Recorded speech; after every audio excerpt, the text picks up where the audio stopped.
నమస్కారం. తీర్థయాత్ర కార్యక్రమానికి స్వాగతం. శివం ప్రశాంతం అమృతం తాత్పారంచ బ్రహ్మ. మంగళకరుడు, ప్రశాంత స్వరూపుడు, అమృత స్వరూపుడైన దైవం పరమేశ్వరుడు. భూత భవిష్యత్ వర్తమాన కాలాల్లో ఏకరూపాన ఉండే దైవాన్ని శాశ్వతుడని అంటారు. ఈ లక్షణాలతో అలరారే దైవం పరమేశ్వరుడు. అలాంటి పరమేశ్వరుని ఏకీకృత స్వరూపం లింగాకృతి. అయితే ఆ ఆకృతికి ఎన్నో నామధేయాలున్నాయి. మరెన్నో నామాంతరాలు, దివ్య ప్రదేశాలు స్థిరపడ్డాయి. ఆ కోవలోనిదే అఖండ గౌతమి గోదావరి పుణ్య తరంగిణీ తీర్థ తీర గోష్పాద క్షేత్రంలో వెలసిన శ్రీ బాలా త్రిపుర సుందరి సమేత సుందరేశ్వర స్వామి సన్నిధానం. గౌతమ మహర్షి తపోస్థలిగా విఖ్యాతి పొందిన పశ్చిమ గోదావరి జిల్లా కొవ్వూరులో సుందరేశ్వరుడు సుందర సమ్మోహనంగా భాసిల్లుతున్నాడు. ఈ క్షేత్ర విశేషాల్ని నేటి తీర్థయాత్రలో తిలకిద్దాం.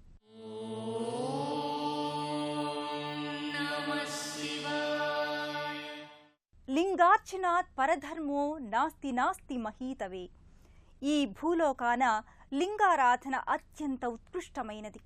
అందుకే సనాతన సంప్రదాయ ఆరాధనా సంస్కృతిలో లింగ పూజకు విశేష ప్రాధాన్యం ఉంది. ఋషి పరంపరలో ప్రఖ్యాతిగాంచిన గౌతమ మహర్షి ఆశ్రమస్థలిగా ప్రస్తుత కొవ్వూరు పట్టణానికి విశిష్టత ఉంది.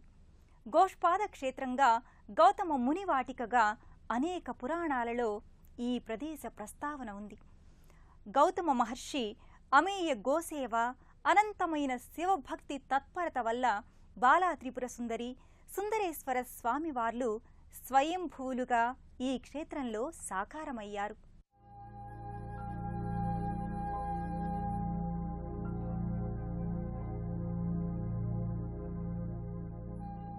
త్రయంబక జతోద్భూతే గౌతమస్య అఘనాశిని సప్తధా సాగరం యాంతి గోదావరి నమోస్తుతే. పావన గోదావరి నదీ తీరం ఎన్నో క్షేత్రాలకు, మరెన్నో దివ్య ప్రదేశాలకు ఆలవాలం. గోదావరి జన్మించిన నాసికా త్రయంబకం నుంచి సముద్రంలో గోదావరి సంగమించే అంతర్వేది వరకు గోదావరి తీరంలో ఎన్నో సుప్రసిద్ధ పుణ్యక్షేత్రాలు అలరారుతున్నాయి. ఆ పరంపరలోనిదే పశ్చిమ గోదావరి జిల్లా కొవ్వూరులోని గోష్పద క్షేత్ర విలసిత శ్రీ బాలా త్రిపుర సుందరి సమేత సుందరేశ్వర స్వామి.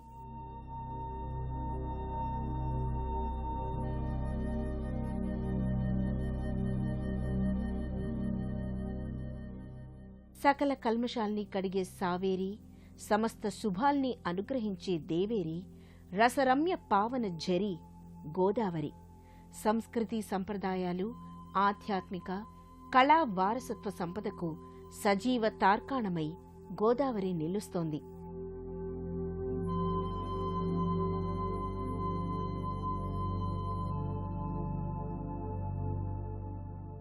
తెలుగువారి జీవనసుధ, తెలుగు లోగిలి, కళా సాంస్కృతిక ఆధ్యాత్మిక సత్కథ గోదావరితో ముడిపడి ఉన్నాయి.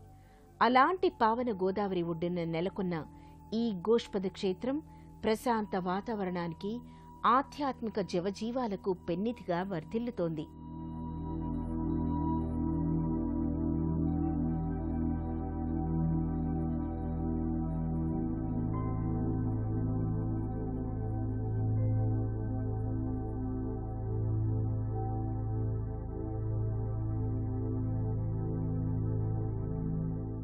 సుదూరంగా కొవ్వూరు, రాజమండ్రి పట్టణాల్ని కలిపే గోదావరి వంతెన ఆత్మ పరమాత్మల్ని అనుసంధానం చేసే భక్తికి చిహ్నమై భాసిల్లుతోంది.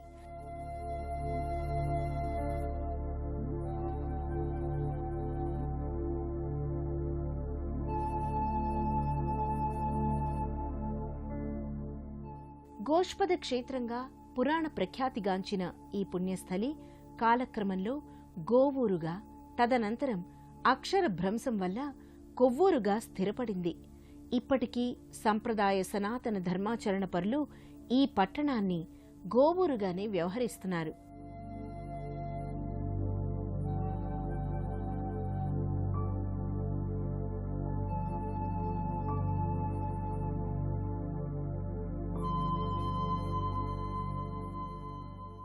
గౌతమ మహర్షి తన ఆశ్రమ ప్రాంగణంలో 1,00,000 గోవుల్ని పోషించేవాడంటారు. గోపాదాలతో పునీతమైన ఈ ప్రదేశం గోష్పద క్షేత్రంగా వర్ధిల్లుతోంది.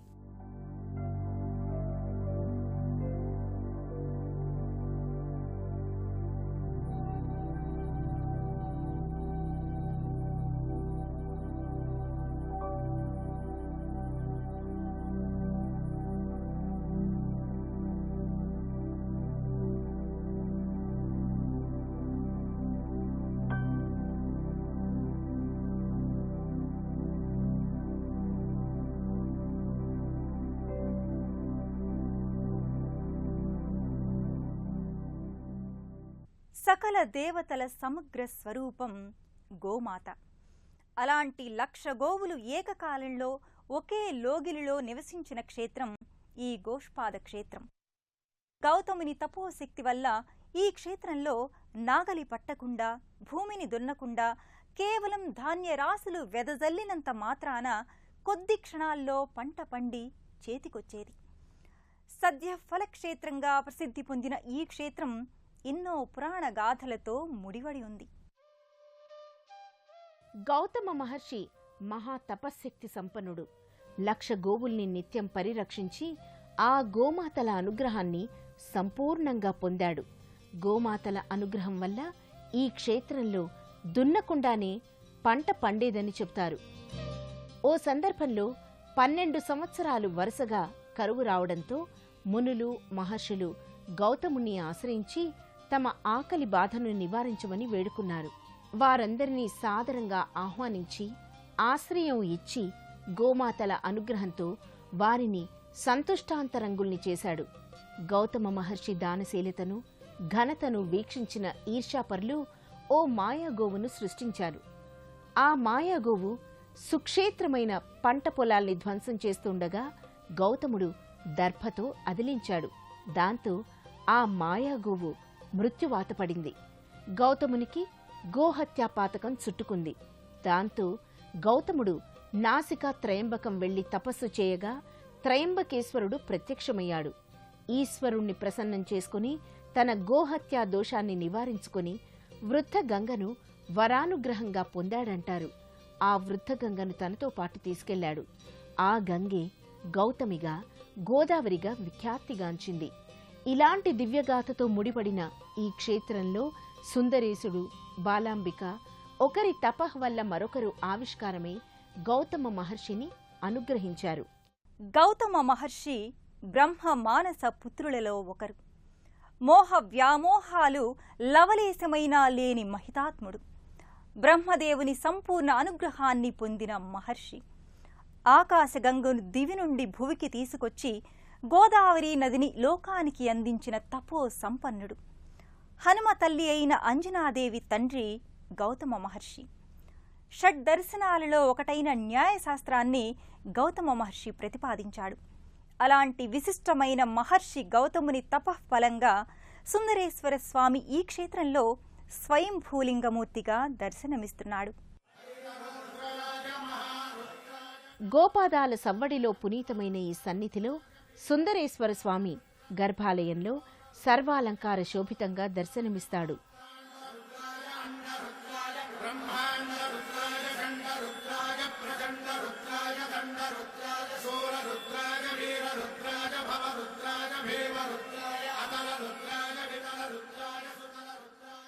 సుందరవదన ఆకృతిని లింగాచ్ఛాదనంగా ధరించి స్వామి సుందరేశ్వరునిగా సార్థక నామధేయునిగా ప్రకటితమవుతున్నాడు.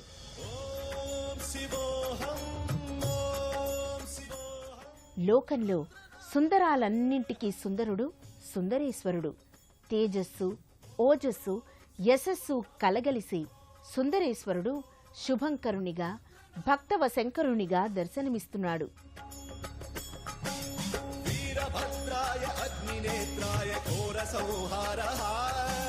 సకల లోకాయ సర్వభూతాయ సత్య సాక్షాత్కరా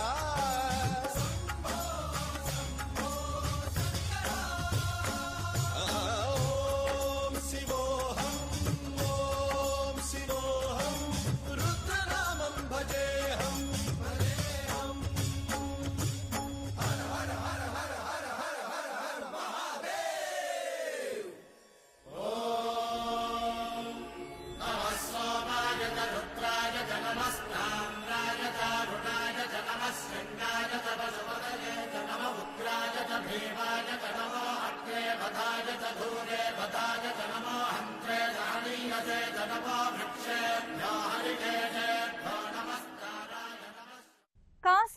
జీవి తుది శ్వాస విడిస్తే ముక్తి లభిస్తుంది. నర్మదా తీరంలో తపస్సు చేస్తే ఫలసిద్ధి ఏర్పడుతుంది. కురుక్షేత్రంలో దానం చేస్తే సత్వర ఫలితం చేకూరుతుంది. గోదావరి నదిలో స్నానమాచరిస్తే తక్షణ పుణ్యఫలం సిద్ధిస్తుందనేది పురాణోక్తి. అలాంటి పావన గోదావరి ధరణ నెలకొన్న ఈ క్షేత్రం క్షిప్రప్రసాద క్షేత్రంగా విఖ్యాతి పొందింది. ఈ క్షేత్ర దర్శన మాత్రానే ఎంతో ఫలం చేకూరుతుందని భక్తుల నమ్మకం. ఈ ఆలయ సమక్షంలోనే జగన్మాత జగజ్జనని బాలా త్రిపుర సుందరీదేవిగా దర్శనమిస్తుంది.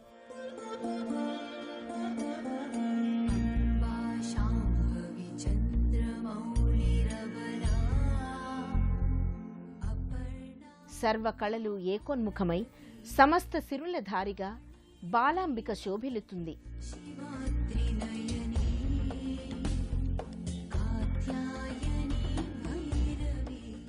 పద్మపీఠికపై నెలకొన్న పరమ పావన కల్పవల్లి శ్రీచక్ర సంచారిణిగా వర్ధిల్లుతోంది.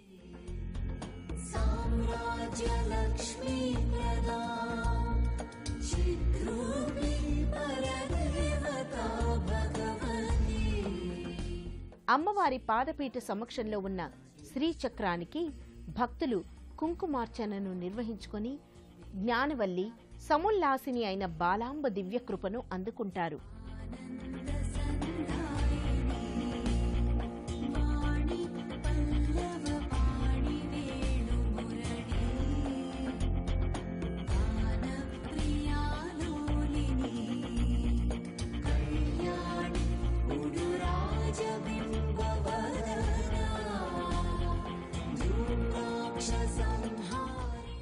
గోష్పద క్షేత్రంలో స్ఫటిక లింగేశ్వర ఆలయం మరో ప్రత్యేక ఆకర్షణ. స్వచ్ఛ స్ఫటిక నిర్మలమూర్తిగా స్ఫటిక లింగమూర్తి దర్శనమిస్తాడు. దివ్య కాంతుల్ని వెదజల్లే ఈ లింగాకృతిని దర్శిస్తే చాలు మనసులోని కల్మషాలు నివారణ చెందుతాయి. సర్వకామ్యప్రదంగా స్ఫటిక లింగాకృతిని భావిస్తారు.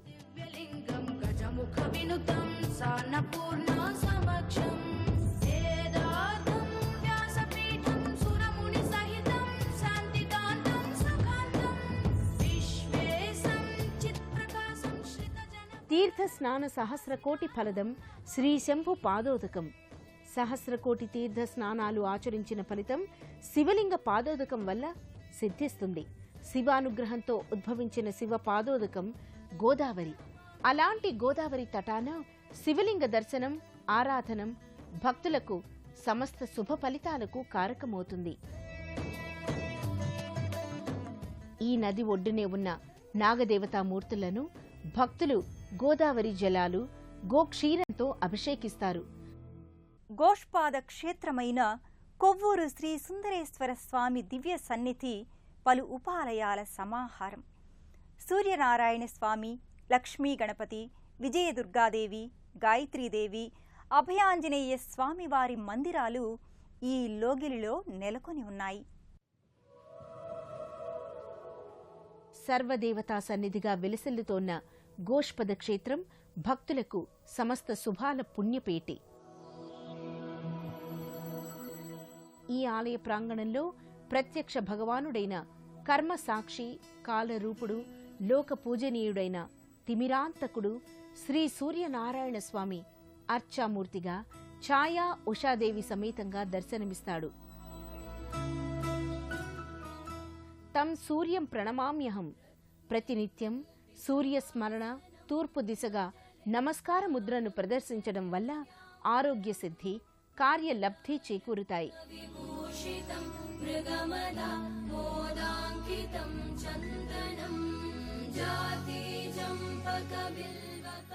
ఇదే లోగిలిలో లక్ష్మీ గణపతి సన్నిధి ఉంటుంది. గణపతి సమక్షంలో ఉండే లక్ష్మీదేవి విష్ణుపత్ని లక్ష్మి కాదు, గజాననుని ఉపాసనాశక్తి.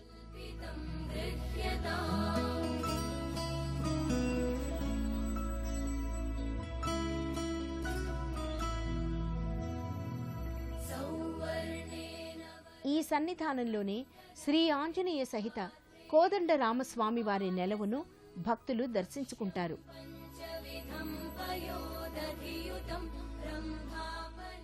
స్వామి భుజస్కంధాలపై సీతారామ లక్ష్మణులు విలసిల్లినట్టుగా ఇక్కడ విగ్రహాకృతుల ఏర్పాటు ఉంటుంది.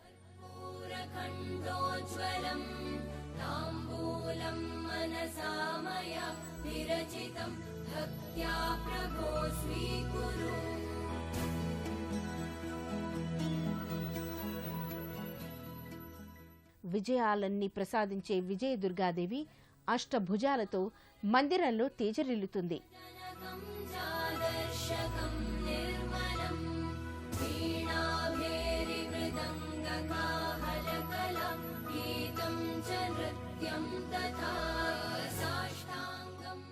సజ్జన శుభకారిణిగా, దుర్జన భయంకరిణిగా దుర్గాదేవి అష్టభుజామూర్తిగా ప్రకటితమవుతుంది.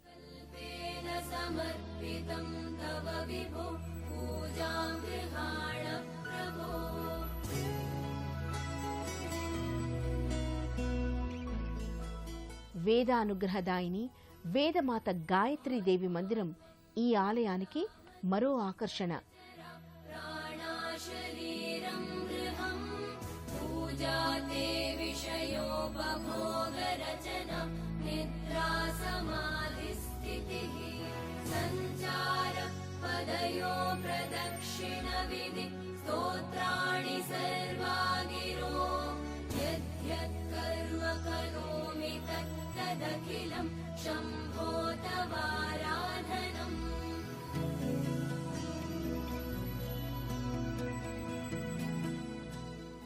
సంజీవ పర్వతాన్ని తెచ్చి లక్ష్మణ ప్రాణదాతగా, రామానంద కారకునిగా, సీతా శోకనాశకునిగా హనుమ ఖ్యాతిగాంచాడు.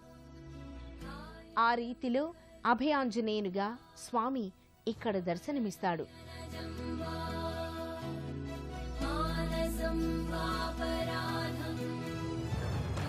కాలజ్ఞాని, తత్వదర్శి శ్రీ పోతులూరి వీరబ్రహ్మేంద్ర స్వామి వారి మఠం ఈ ఆలయం సమీపంలోనే నెలకొని ఉంటుంది.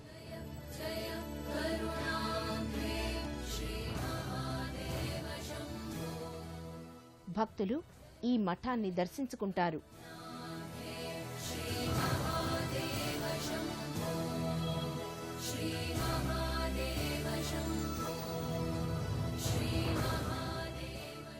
దేవత్వం లోకపాలత్వం, ఋషిత్వం దానవేశత, లోకేశ్వరత్వం మీసత్వం లింగస్యాభ్యర్చనాద్భవేత్. దేవత్వం లోకపాలన దక్షత, ఋషిత్వం లోకేశ్వరత్వం, ఈశత్వం విద్యాధరాది సకలాధిపత్యం, సర్వసుఖాలు సమస్త శుభాలు శివార్చన వల్ల, శివానుగ్రహం వల్ల చేకూరుతాయి. అలా పరమశివుని అనుగ్రహాన్ని పొందిన గౌతమ ముని దివ్య ఋషిత్వాన్ని అందుకున్న భవ్యస్థలి గోష్పద క్షేత్రం.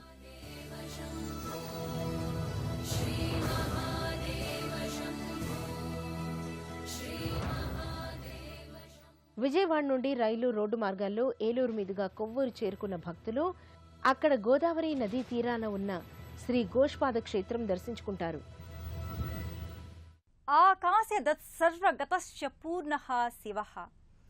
ఆకాశం వలె అంతటా వ్యాపించటం వల్ల శివస్వరూపం పరిపూర్ణమైనదని శృతివచనం. నిర్గుణ సాకారపరంగా పరిపూర్ణ దైవం ఈ సదాశివుడు. అలాంటి శివ పరమాత్మ సుందర సుమనోహరునిగా, సుందరేశ్వరునిగా బాలాంబికతో గోష్పాద క్షేత్రంలో విలసిల్లుతున్నాడు. ఆ ఆది దంపతుల దివ్యకృపా విశేషాల్ని సదా ఆకాంక్షిద్దాం. మరో క్షేత్ర సందర్శనంతో తీర్థయాత్ర కార్యక్రమంలో కలుసుకుందాం. నమస్కారం.